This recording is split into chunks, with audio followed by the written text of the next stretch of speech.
This is a message to Democrats, the leadership, Pelosi, Schumer, Joe Biden, and all the former contenders for president. We know you're scared and angry, and we all know why. A crime family has seized control of our country by exploiting a long-standing weakness, a weakness that we can correct and have to if we hope to make it through this. In 1963, Martin Luther King showed us exactly how to overcome the plagues of our nation: racism, brutality, extreme poverty, and wars fought by the poor for the rich.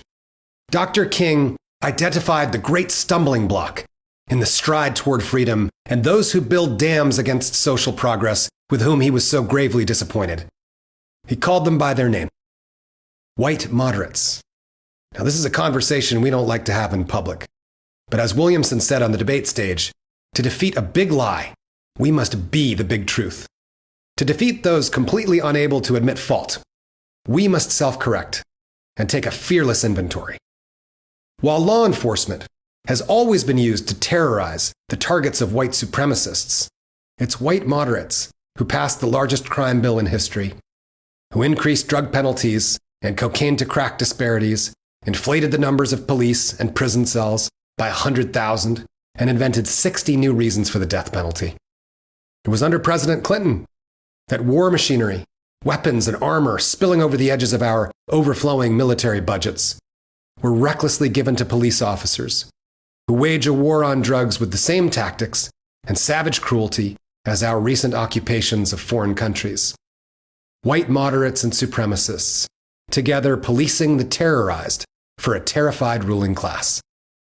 And when so many voices were begging our government loudly and clearly to listen to reason, it was white moderates who voted for the Iraq War in enough numbers to make it a reality, which killed 500,000 innocent people for material conquest. The deals that white moderates have been making with white supremacists have been a Faustian bargain since the very beginning. Deals with the devil. White moderates signed on the dotted line in 1776, when they conceded that freeing African slaves would not be a part of any revolution for freedom. They signed on the dotted line in 1787, when they gave that electoral college and 2 senators each to the southern white kingpins, allowing them to expand their empires of forced labor and human trafficking. And they signed on the dotted line in 1865, when after our brutal civil war over slavery, they just gave the slave patrol a new name, allowing them to drag our black brothers and sisters, mothers and sons, back into jails and back into forced labor. And after 200 years of white moderates consistently finding middle ground with a culture that only values people for their labor, the slave patrol and wage slavers coalesced to give birth to the largest and most grotesque prison industrial complex in the history of humankind. And now, after millions of us have once again taken to the streets, as we've done decade after decade, calling for an end to the madness, what's the white moderate response? To suggest banning chokeholds. In the words of Malcolm X, if you stick a knife 9 inches into my back and pull it out 3 inches, that's not progress. The white moderate is not a balance between 2 extremes.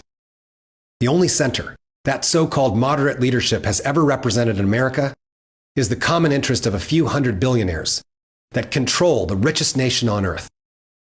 That is not democracy. We've not yet reached that promised land, so we must continue to advance toward a more perfect union. The patchwork Constitution of 1776 was an evolutionary step, like how a caterpillar is more sophisticated than a worm. But aristocracy is not democracy, and the caterpillar does not so romanticize its past that it denies its natural right to take flight. And neither should we romanticize the belief system of 18th century feudal lords, like our founding father James Madison, who was not at all in favor of democracy. The mission for the government that he created was to, quote, protect the minority of the opulent, to protect the rich from the poor. That is a low and uncivilized ideology that should have expired centuries ago, which was also part of their vision.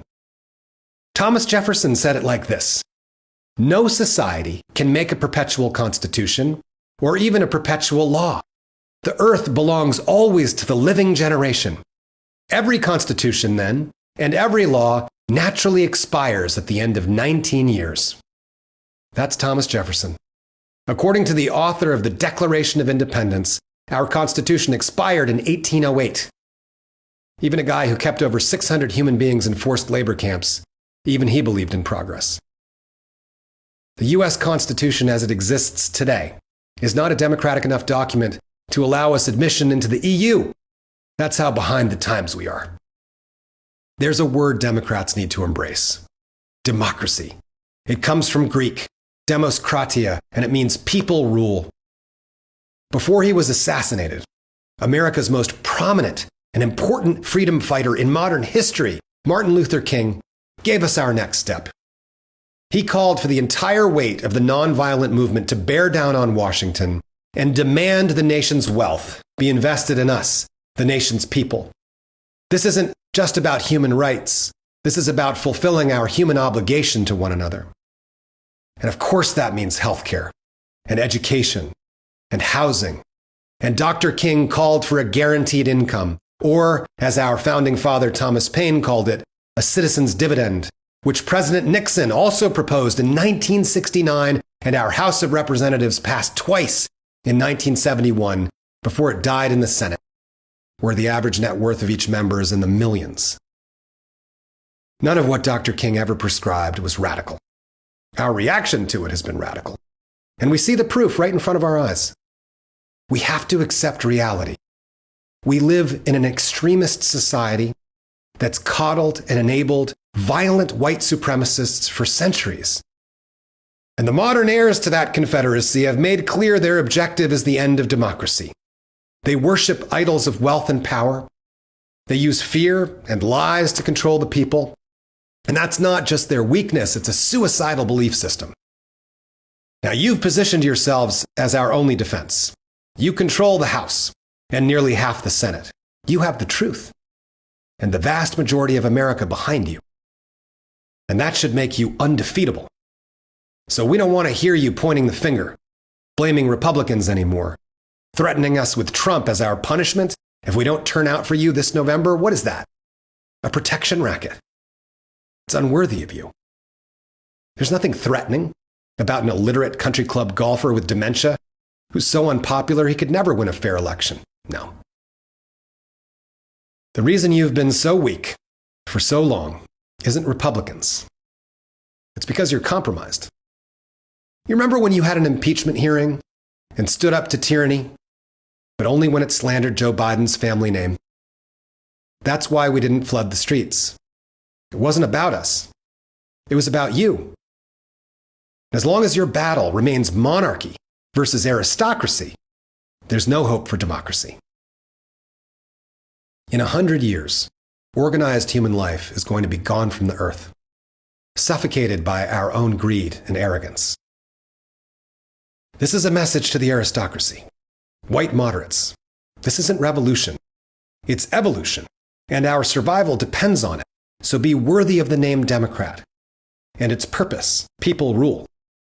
When the head of a crime family is using the crisis of a lethal pandemic, ripping through the country to plunder our treasury, is blocking a federal response to the virus killing countless people just to weaken the political power of our nation's cities, and is using the tactics, the language, and the instruments of war against us, the American people, you don't keep handing him our money, or our grandparents, or our children's money.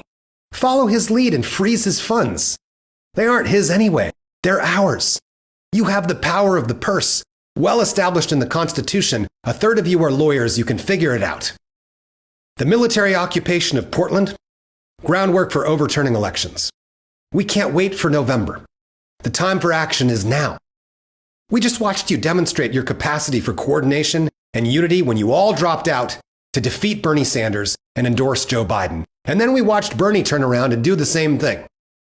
So unify for the immediate arrest and prosecution of any state actor who's murdered a U.S. citizen. And start rolling out the scientific response to the pandemic with the full might of your wealthy donors and corporate donors now. Because that's what money is for. And you don't need permission from white supremacists to do it. Call for national strikes, sit-ins, shutdowns. do whatever is required to reopen all our polling stations, to protect the security of our post office, our mail-in ballots, and the integrity of our voter rolls. The people aren't calling to defund police violence just so we have a few billion in scraps for social services. This is about abolishing a centuries-old culture of evil that doesn't care about human beings. This is about righting our wrongs, which have been allowing it to go on for generations. One of the clearest moral voices in our Congress recently said, "A loving society is an advanced society." And we want to live in an advanced society. The truth is, you have nothing to fear. You don't need to compromise with white supremacists anymore, because white is not our tribe. The roots of democracy stretch all over our earth. One person, one vote wasn't just the rallying cry of John Brown and the white freedom fighters who fought slavery alongside our black brethren. One person, one vote wasn't just the rallying cry of Reverend King, but also Madiba Nelson Mandela and Mahatma Gandhi. And why? Because people rule means human beings are more important than money or power and personal ambition. And this has been the rallying cry of all the movements of the persecuted on every continent, stretching back to the dawn of time. This is the central teaching of Abraham, Buddha, Muhammad, Moses, and our other brown brother from the Middle East called Jesus Christ. The authority of human values over materialism is as natural to all of humankind as the rising of the sun. That is the tribe we belong to and fight for. So you have nothing to fear. Look around.